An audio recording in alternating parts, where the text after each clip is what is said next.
All right, so we're going to get into some of the assets that I find are very overlooked, and this a lot of this will apply to individuals when it comes to these strategies. And but obviously, we spend a lot of time looking at businesses, and it's incredible. A lot of the ways that we end up making money on a deal is just looking at the assets that they're not leveraging, and then leveraging them. And even as we're um, working with clients and helping them grow their business through acquisition, one of the things that has been amazing is to just see it can be frustrating for someone that's coming from our perspective, a good merger, but it's incredible the people that are hustling really really hard to close the next customer, get the next client, or try to make money in their business, and they're not leveraging all of the assets that are already available in their business. So I want to talk about some of those because tonight we've got a lot of y'all that are in the Extra Hoco program. I guess we're at about 52 people, and a lot of y'all are here on the YouTube. So I'll give you a bit of a preview of what we're going to be going through, which is the 33 assets and kind of hidden capital points that we found in businesses that I want you to take advantage of. So we're going to go through those tonight, and there are two ways to use this. What I found, and we've probably got half and half. We've got half of the people that are going through acquisition hold code that are at kind of $1 million business level, and it's kind of these two extremes, which I think Hoco is great for. It's people that are already at 7 figures, and then the people that are starting from scratch. If you're in the middle, it becomes very tough because you're just like hustling, trying to make it. So if you're just starting from scratch, that's a great place to be. If you're already at a 7-figure business, then that's a great place to be. So it's kind of split between those two. And if you're already in business, a lot of what I'm going to go over with these, talk about 3 of these 33 today. A lot of the strategies that you want to leverage are in your business. If you are somebody that's just starting from scratch, then you're looking to leverage these in a business that you're going to acquire. And this is where you make the money. Like, this is literally where you make the money. And I think you'll see kind of then thinking outside the box with these first 3 of the 33, you start to get a sense of, like, just in every business, obviously when we own a business, we're working on this, but with every business you look at that's for sale, they are overlooking all of these, like just all 33 of these. And each one of these in a lot of businesses is a, just $1 million asset. And so, I talk to these people that have, got a guy in mind that has an 8-figure business, and a little bit of this was spurred on by a conversation. We were on the call today. So he has a $10 million business, but man, he's just like not taking advantage of anything, all of the things, just doing like kind of basic business. And so one of the things to think about, like, there are whole industries that are built on helping businesses take better advantage of the assets that they just don't. And so, a lot of what Goldman Sachs was like multi-billion dollar business. It's just looking at their clients and saying, okay, like, you should be doing this with this asset in order to maximize it, or here's how we can change your capital structure in order to maximize your total valuation. It's just all of these things that are, number one, I think, a lot of fun, but that's what we can do as deal makers. Like, I was talking to a whole other guy. I'm traveling right now, and so got to catch up with a good friend of mine, AJ. Has an amazing, $1 million business. He's looking at doing an acquisition, and he's going to be a new client for Good Merger. But we're talking about the different types of deals and some of the things that he's considering as far as an acquisition. And one of the things that is very, just cool is, I'm talking about some of the possibilities, some of the deals that we're doing. I mentioned this one deal. It's like, oh man, like, I know, because at first he's like, I have no idea have no idea like what kind of business I would acquire. And I was basically talking about a acquisition he was doing. It's like, oh, well, I've got this connection in that space. I've got this experience in that space. I already know, like, as soon as I close that deal, I can bring this, and this to the table. And so there's just like like basically what I was telling him is like, in your business right now, like you're tied into operations and you don't make money in operations. Jeff Bezos did not make money operating Amazon. He made money based on the cap table, based on structuring deals, based on going to Wall Street and saying, hey, I want to sell some of my shares. All 100% of his money is made through that. Elon Musk, like he makes his money there. Tesla is not making a dime. And so you've got like one of the toughest things for me is, which is fun when we're doing kind of what Goldman does for big businesses and we're doing that for small business, is that switch where people are so focused on the bottom line. And it's like, wealth isn't even made on the bottom line. Like, that's not how you make money. That's how you stay poor. Like, the government wants you to focus on the bottom line so they can take their big chunk every single year. And it's just a trick. It's a trick. They've tricked you. Don't get tricked. So let's talk about these three assets. Say hello as you pop in. Be sure to like, because it's freaking free. And I'm giving you some of my time, which is kind of expensive.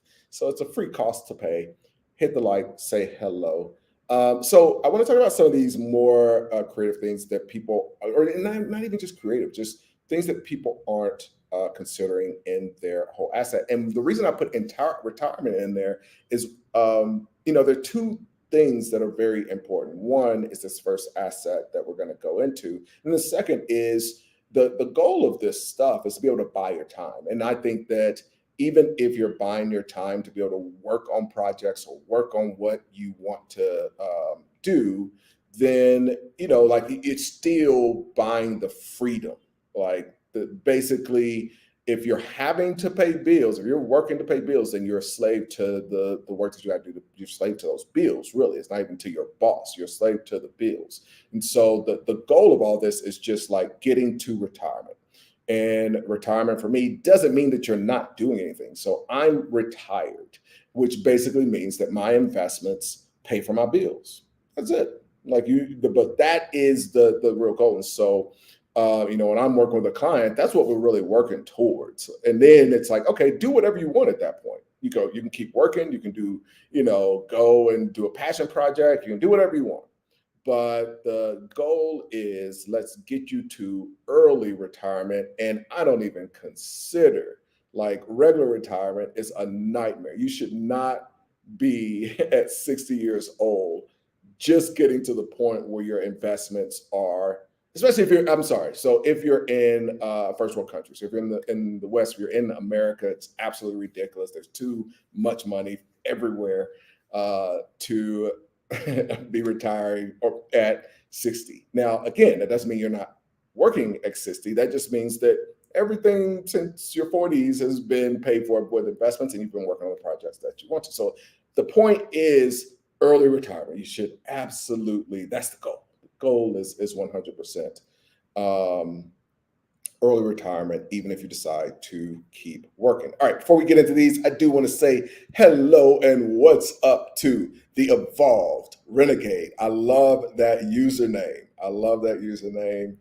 Thanks for popping in. Says hello. Thank you for your time. I very much appreciate that. And we got Jamal. What is up? Says, hey, Ace, greetings. Thanks for saying hello. Says, I always look forward to your lives. I greatly appreciate that, which brings up a great point. If you're not subscribed, be sure you are subscribed. If you're on one of the other platforms, come over to YouTube and subscribe. I don't always go live on multiple platforms, but that way you get the notification. Come in, say hello. So the first and most important of these, if you are an entrepreneur, and a lot of these 33 are based on individuals. So one of the things that we do with our clients at AHC and with Good Mergers, we like look at their individual assets that are soft assets. So these are not things that are in your bank account or physical. It's just network. It's all of these other things that people overlook. But the most important one that is physical is the valuation of your business. That is the goal. When I talk about some of these other people, like the Elons or Jeff, just literally any billionaire, that they're not building wealth. Like the game of wealth is not played, or and wealth is not made. I like that. The game of wealth is not played, and wealth is not made by having income. It's not about the cash flow. It's not about the bottom line. It is about the equity and the assets and basically the valuation of a business. And so you shouldn't be working on the business in the name of, I'm going to have this amount of salary that, just it's going to have the maximum amount of taxes. There's just all these things. And you don't get the multiplication of your wealth when you're dealing in that cash flow. So it's a very disadvantaged way to try to build wealth. The big benefit that we have as deal makers or even entrepreneurs and business owners is that we're building an asset that we're going to be able to sell. And so if we're working on that and doing that, then every day the goal should be built around, what are the strategies? What am I doing in this business that's going to increase the valuation? And most people in their business, every day they're thinking about, how can I increase the cash flow of the business, as opposed to the real payday? What's going to make you wealthy? What's going to create generational wealth? All those things is the exit of your business. So when we're building a holding company, the reason that strategy is something that I push so hard is that it gives you a very clear expectation that you are not in the business of running some business that sells whatever it sells. Is that you're in the business of creating this holding company that has a certain valuation, and every deal that you do is structured to maximize that overall valuation so that you can have a massive life-changing exit. And then even the structure of that is structured in a way that it's really built so that even if you don't sell it, it's built in a way that you're moving towards early retirement, not built in a way that you're just a job that's making more and more and more money. That is not what we're on the planet Earth to do. A lot of this starts with the very simple premise that money is imaginary. It was made up by some humans, just like you, me, and you. This is one of the most difficult things to get through people's heads, because they're just born on this earth, and it's like, oh, this thing has just always been here, and this is just the system, and America has always been here, and these laws have always, all of it is imaginary. And then we're kind of put these people on the pedestal that came before us. Like we're taught that, like, oh, well, George Washington was just this godlike man, whatever. But it's like, no, he's just like a dude. He's literally a dude. He's not even as smart as you are right now. Like, way more than all of the forefathers. You're way smarter than those dudes. Just like with the phone that you have right now. Like, there was some of those people just had some of the most idiotic, not idiotic, it's just for the times, like what they thought was what the world was and what the solar, like, there's just like what we know now is incredible and it's beautiful. So, but the point isn't that they're dumb. It's just that, hey, don't put those people on a pedestal. It's just, hey, this whole thing is completely imaginary. So you, as the magical being that you are, do not want to get sucked into thinking that that is the end all be all of what we are doing here. So when it comes to your valuation, that should be an active part of that's number one. Like, it actually comes before cash flow, right? So when you're looking at all of the wealthy people, if you want to be wealthy, if you don't care about that, then I don't know why you're watching this video.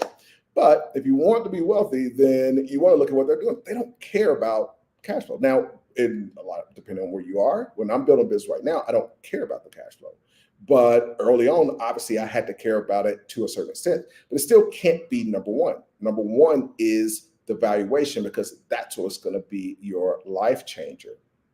So that becomes how you're making your decisions. And then you want to engage people that understand, okay, here's what's going on in the market. When we're working with our clients, like, that starts at the very beginning. You want to work with people that every day, those people are working in the marketplace of buying and selling the asset that eventually you're going to sell, which would be a business. And you're engaging those people to figure out, okay, what should I be doing in my business right now so that I can maximize this what should be for just even the smallest business, with implementing and maximizing these 33 assets, you, even with a small business, can make, even if it's not making money, can turn it into a 7-figure exit, if you're kind of doing some of these things. So if you're looking at the valuation, even outside of the eventual long-term goal of exiting and negotiating a higher sales price, there's a lot of things that you're able to do in the in between where you're going to be able to borrow against that in order to speed up your business. I talked about the Moxie deal that we did, where that was the whole play. We invested in the business at a $450,000 valuation.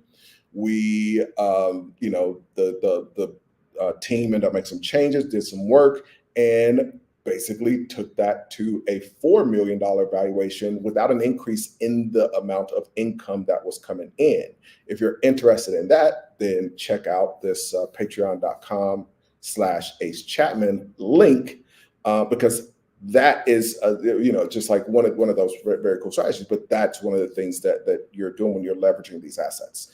So when it comes to your valuation, it's not even, you're maximizing that today. You're able to raise capital at a higher rate. You're able to borrow at a higher rate. You're able to attract talent and use your equity to attract the talent that you want. There's a lot at play when you're maximizing this that ends up increasing your bottom line anyway, right?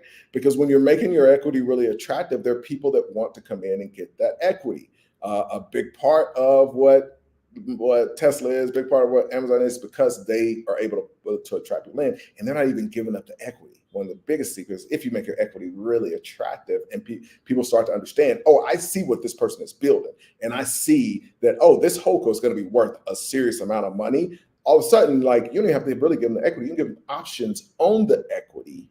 And that's a lot of how this game is played. So I want you playing the real game of money, not being one of the pawns that other people are playing with. Here's one that I think a lot of people don't think about: business plan. Like, even when it comes to a business plan, that can be valuable. That can be money today into your business. So we've got a business right now. We were working on a deal years ago, and then it came back around with someone had 8 locations of this business, had a system that was just immaculate, and had this business plan that at first was a business plan and was just a very beautiful business plan. It was like, all right, we're going to be able to take this plan and turn this into a franchise. Now, there's a lot of things you can do in between that. So a business plan, you could package that and sell that to aspiring entrepreneurs that want to get into your industry once you've proven, hey, here's what you can build. I built this business. It's now, whatever the valuation, which was the first thing that we started with. And, here's the plan that I use to be able to do that. Obviously, you can also use a business plan as collateral for some loans. There are people that will do that. You can use the business plan, if it is well done, to raise capital from angel investors and VCs and get a high valuation. But personally, me, I really like, there's just so many things. You can license out that business model, take a royalty on that business plan. And so, when you're looking at these things, there are people that are putting together business plans like, all right, well, you don't even have to wait to get the business started to make money off of that. And a lot of the thinking here is that shift, right? So it's figuring out, okay, if I'm going to put together this business plan, let me make money today. I've talked about, we had Josh, I can't remember if that's just in the Patreon or here. We had one of our, AHC members that, was like, okay, I want to raise capital. And I told him, like, all right, well, everything that we do, every action that we do, we're trying to figure out how do we make money from this action. All of the things that we do. So we ended up buying a business that had all of the investors he was trying to raise from, and they were paying him money. But the same thing is at play here. Like, I don't want to do a bunch of work on a business plan just for me to go and do the work to build a business. I want to get paid for that plan. And some of the ways you would do that are the ones that I mentioned while I'm going about building that business. One last one, we'll get out of here. The structure of the business, I think, is one of those other things. You can Like, I've got a structure that has a offshore entity in one of my businesses. And then I've got a separate structure that's in South America that was the result of a specific deal. And these structures, there are a couple of ways that becomes valuable in and of itself. And this is why, as early as you can, very early on, you're thinking again about the valuation, you're thinking about the exit, you're thinking about maximizing this huge impact. The biggest impact that an entrepreneur can have on their financial life is building a sellable business. That is, but I think a lot of people hear that and like, okay, well, I'm just going to build this business that makes a lot of money. It's like, no, it starts with, like I've just talked about, the business plan. It can start with the structure. How are you structuring this business? So I have structures that people want to just pay me for that structure. So now if I have a business in there, because the structure is already built and it's a bunch of work to put together that structure, we have actually a whole nother structure. So we had a business in Puerto Rico that is a little bit separate from just the regular Puerto Rican tax benefits that a lot of people already know about. But this has it at the corporate level, which is difficult to put together today and get approved and all that stuff. And so now that entity, even though we've sold everything out of that entity, I think it has one more asset left in it. That entity has value in and of itself. And so what we're doing right now is telling people, just, hey, this thing, regardless of the money, take all the money out, your structure can have value. That is the point. Like the structure itself can have value. Now, secondly, even the organizational framework of the business can have some value as well. And so you've got to have this end in mind. And this is probably the reason that I'm kind of going back to this, and really I want this to hit home with you. And looking at the comments, it looks like it's hitting home with at least a few of you, that you're starting with this stuff at the very beginning. Like this is the more, like it's crazy, as like this is the more important thing. Now, there are some other things that you can do to monetize this. So with all of these 33 assets, we've got, each one has 10 different ways that you can monetize that particular asset. So in the structure case, you go back to some of the ways you can monetize it. So obviously the maximum way is when I sell this business, and this is what's interesting, by not focusing on the valuation, and this is really the point, like when I'm talking to my friend that has a $10 million business, by not focusing on the valuation, you're actually missing out on the income opportunities that come as a result of focusing on the valuation. And when you're doing each one of these little things well, you can make more money with it. When you're doing the business plan well, you can actually make money with it. When you're doing your structure well and correctly, you can actually, that becomes something that you can make money with today, and it makes you more money later. If you're young like me in the hood, we had candy called Now Laters. This is the ultimate Now Later. You can pay now, and you got some money coming later. So some of the ways you can make money on the structure: licensing that structure to other people once you've done the work to figure that out. So we had that with like on some of the funds. Like my very first fund was like, it was like literally 53,000. I remember the exact amount, 53,000 just to get the specific structure. We're doing some micro things. There was just all these different things that were very specific. And so every time after that, it was like, okay, like we've got this starting point. So anybody else that was doing a phone, it's like, hey, we've already spent this. We've got to make some changes to it, but it's not going to be $50,000 again, right? And that was just the legal bill. There were some other things that we had to do on the tax side and some of those other structures.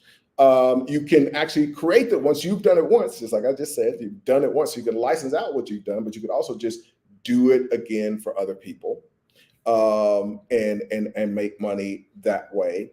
You could have a consulting service that you add on and you create this. Anybody who's in actual HOCO, you'll understand the concept of the SPVs. That becomes a whole extra thing in your SPV that increases the whole valuation of your HOCO. So just all this. I want to go through all of these. Let's look at some of the comments. Say hello as we are wrapping up here.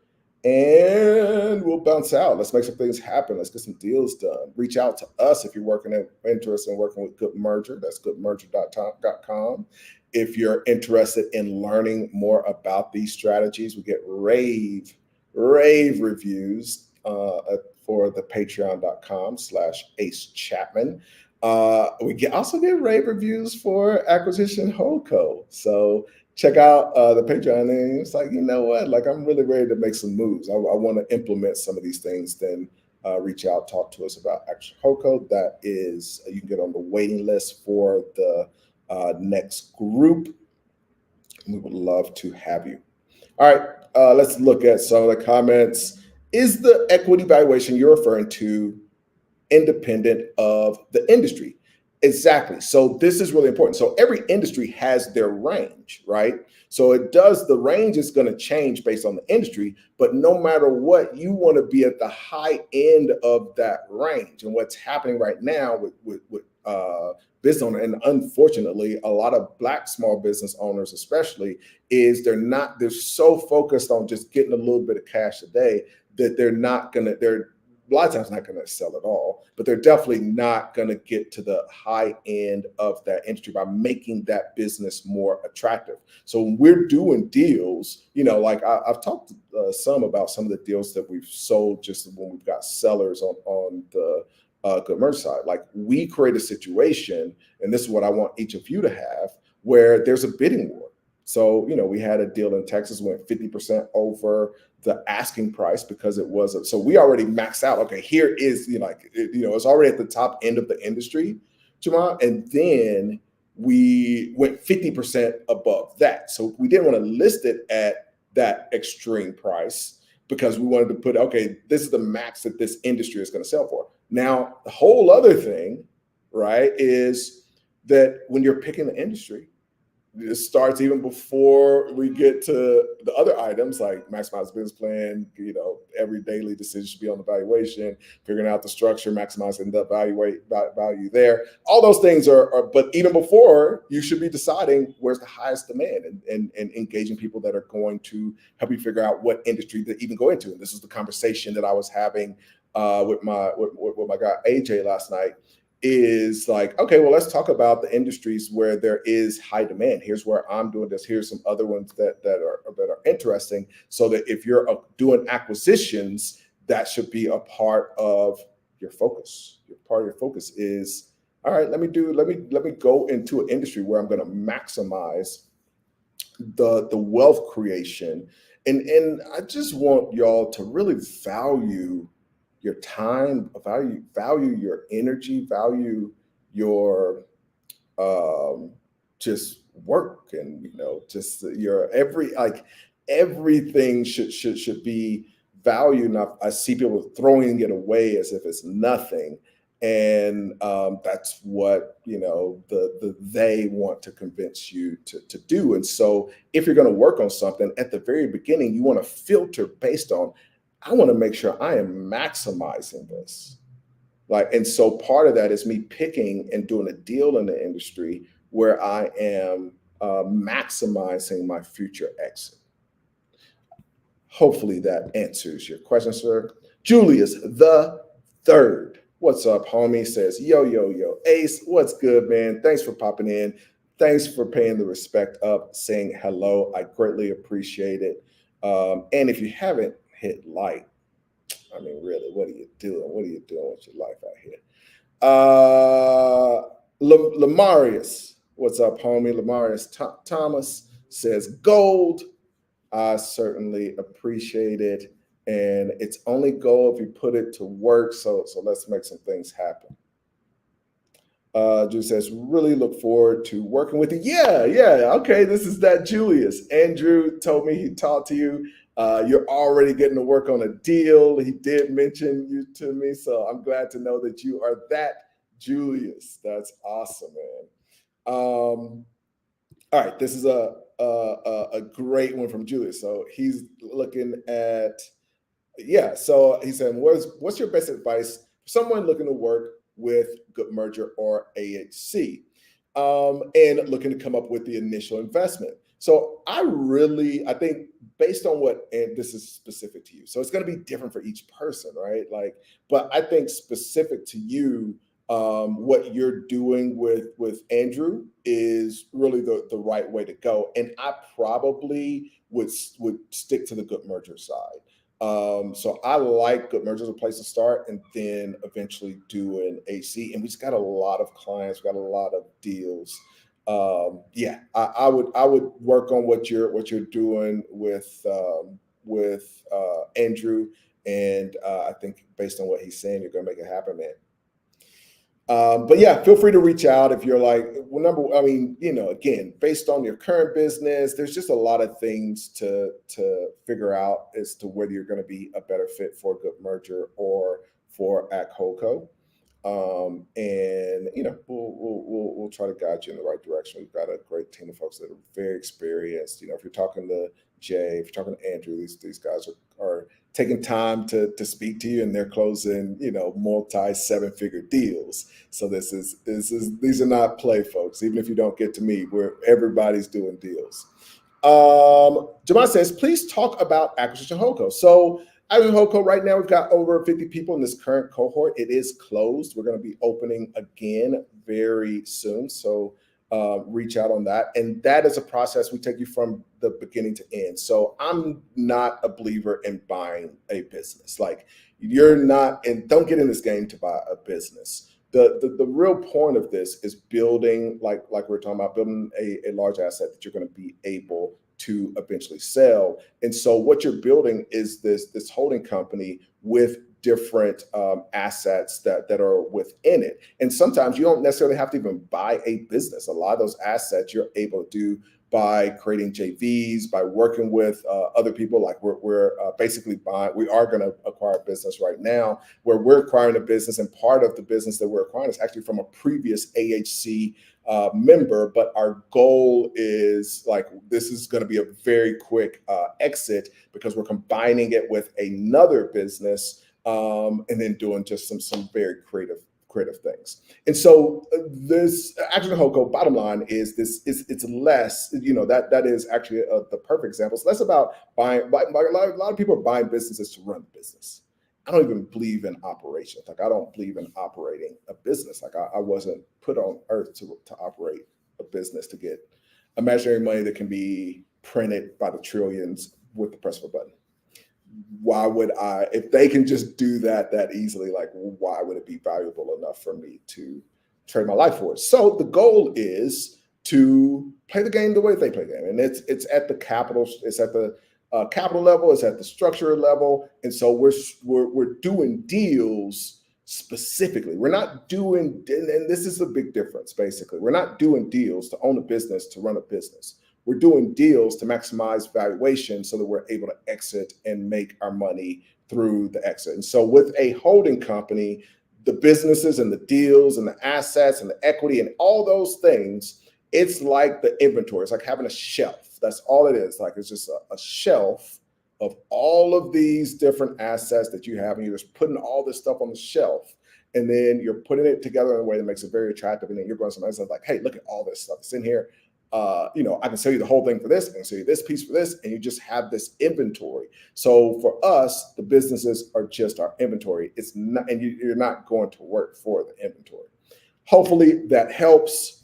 Feel free to reach out if interested in that. That is goodmerger.com. Thanks for the question, sir. All right. And Julie says, okay, will do. Makes sense. Good. I'm glad that makes sense. See you soon.